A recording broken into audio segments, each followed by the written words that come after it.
मेरे अपने परिवार के लिए दिल्ली में एक घर को छोड़कर बाकी सारी संपत्ति को जन सुराज के इस अभियान के लिए डोनेट कर रहा हूं। कोई भी चाहे पैसे की वजह से बिहार की गरीब जनता का जो ये आशा है ये रुकने नहीं दूंगा, चाहे इसके लिए जो कुछ भी करना पड़े, पैसे की वजह से ये अभियान रुकने वाला नहीं है। मैं फिर से दोहरा देता हूं, अगले 5 साल तक जो कुछ भी मेरी आमदनी होगी उसका कम से कम 90% मैं जन सुराज के इस अभियान को चलाने के लिए दान करूंगा।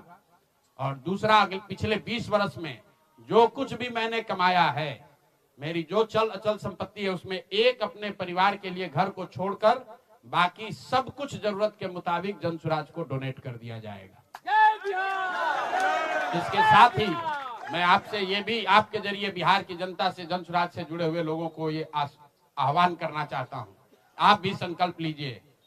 हम अपना 90% दे रहे हैं, आपसे 10% भी नहीं मांग रहे, लेकिन आज से जन सुराज से जुड़ा हुआ हर व्यक्ति, बिहार को इस मिट्टी से प्रेम करने वाला हर व्यक्ति, आप चाहे किसी दल के हो, किसी विचार के हो, कोई भी काम करते हो, एक मदद कीजिए अपने राज्य के बेहतरी के लिए, सुधार के लिए, व्यवस्था परिवर्तन के इस अभियान के लिए।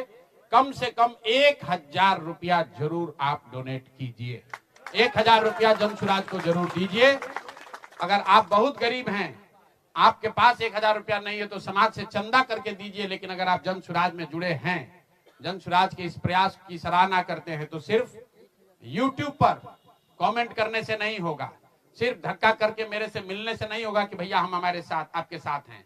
अब 1000 रुपया का कंट्रीब्यूशन आपको करना है। मेरा विश्वास है कि बिहार की 13 करोड़ जनता में से अगर 1 करोड़ लोगों ने भी 1-1000 रुपया का योगदान कर दिया, तो अगले 5 साल तक इस अभियान को कोई रोक नहीं पाएगा।